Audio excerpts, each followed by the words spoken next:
Hello, good people. I thank the Almighty God for giving us this opportunity to meet in this platform. Kama kawa, kama dawa, this is your corporate streets tour guide. My name is Philip Watuma.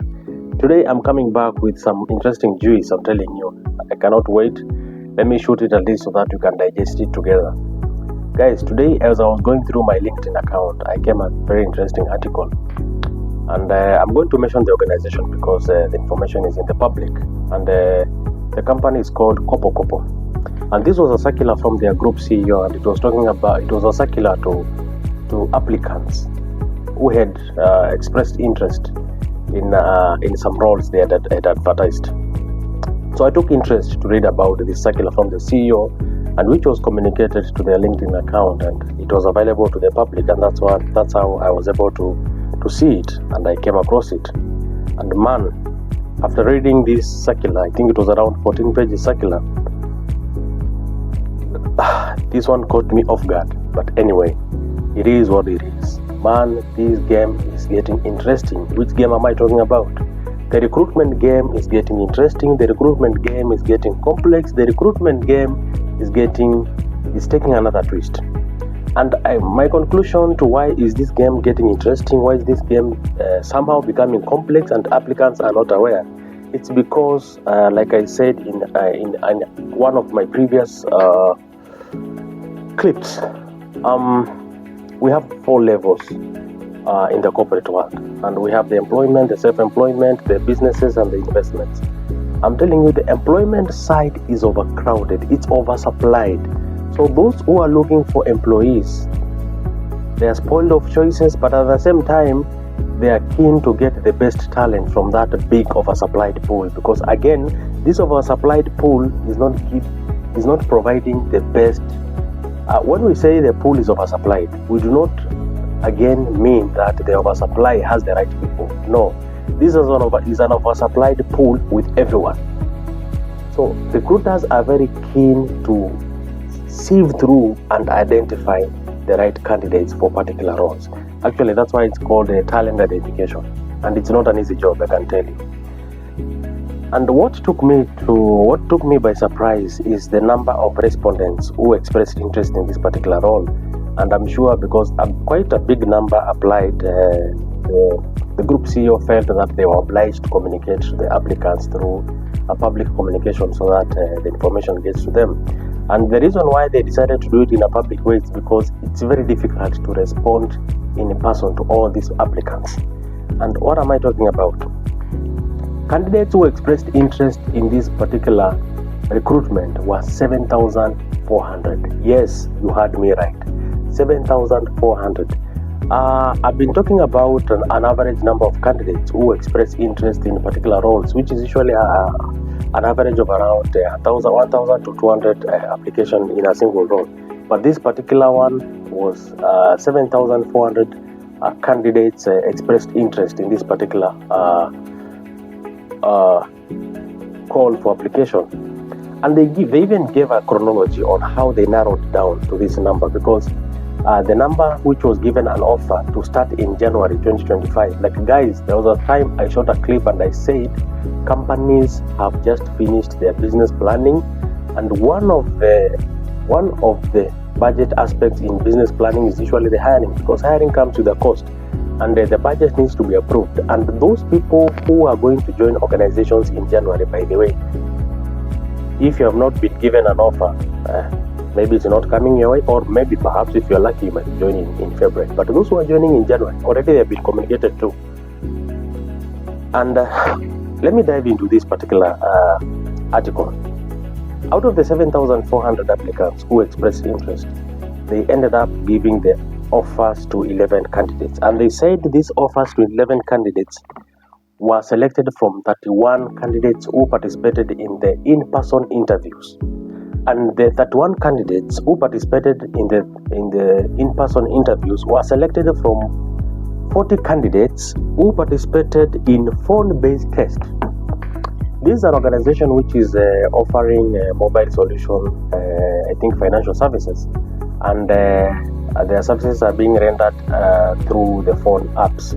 So even part of the interview is using phone-based test. So this one caught me off guard. So nowadays there's something called phone-based test, and the 40 candidates who participated in the phone-based test, they were selected from the 3,800 candidates who did home-based interview. I'm not sure about what this home-based interview is about, but the 3,800 who participated in the phone-based interview is around 50% of the 7,400 candidates who expressed interest. So what does it tell you?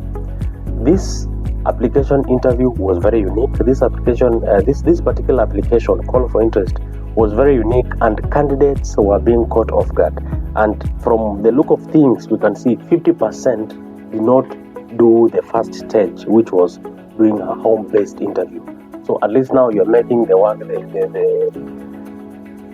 you're making the long listing and the short listing for the recruiters easier. At least 50% did not take the first initiative, which was home-based interview.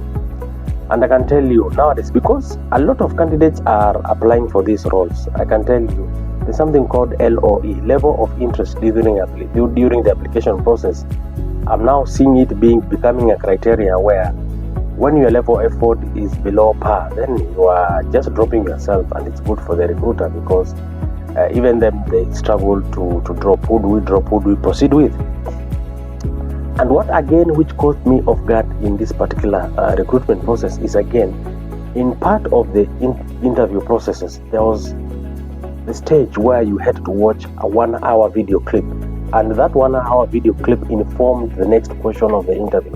And what were they looking for in this particular one? They were looking for people who are keen to details. That's number one.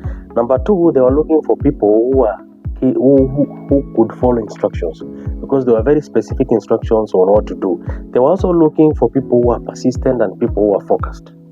And because we are in a social media era, and I can tell you, people nowadays are not focused. Because just the other day I recorded a clip about we do what we do because we've been programmed in a particular way. Social media is here, and social media is programming people in a very negative way. Number one, social media has made people lose patience. Social media has made people lose the persistence, because they're used to scrolling things very fast. Even the brain cannot concentrate in a few seconds in one particular assignment, and that thing is very dangerous. So they are eliminating such kind of things. And again, now what caught me off guard again is this particular interview. They did not ask for CVs. Man, you have heard me right. These guys did not ask for CVs, because actually this particular recruitment process was very unique. They had to develop a frequently asked questions, because now candidates started asking and questioning the process, and they had to respond to, because anyway, recruiter will choose a particular way based on what they're looking for. And they said CVs will not be able to make them identify smart candidates. The CVs will not be able to make them identify diligent candidates. CVs will not be able to make them identify good communicators, because these are skills they are very keen on, because it's an operational associate role, which the candidates will be helping customers on. They will be the frontline soldiers interacting with customers in helping them to use the phone applications. And these are the requirements which are being looked for. Again, they said attention to details, logical reasoning, verbal and written communication, and even your etiquette, how you carry yourself. And this one they said, especially those who participated in the in-person interview, they start assessing you right from how you carry yourself when you work in their offices. I remember one of the other days I was speaking to one of my managers. I was explaining to us how one of the interviews, which she knew she had failed outright, etiquette, because some of the roles will require you to interact with diplomats. So how do you carry yourself in some dining etiquettes, and are you able to say you do not know something? By the way, for you to say you do not know something can save you. And then, because if you do not know and they're interested in your candidature, then they will teach you. I've also participated in some interviews where they have very rigorous aptitude test, and this aptitude test, they test problem-solving skills, communication skills, your strengths and weaknesses, your leadership skills, and your interpersonal skills. And I can tell you, this game is changing. You guys, when you're applying for a particular job, you just need to be an open-minded person, But at the same time, it is good to follow the instructions, because you might not know which the direction the recruitment process is likely to take you.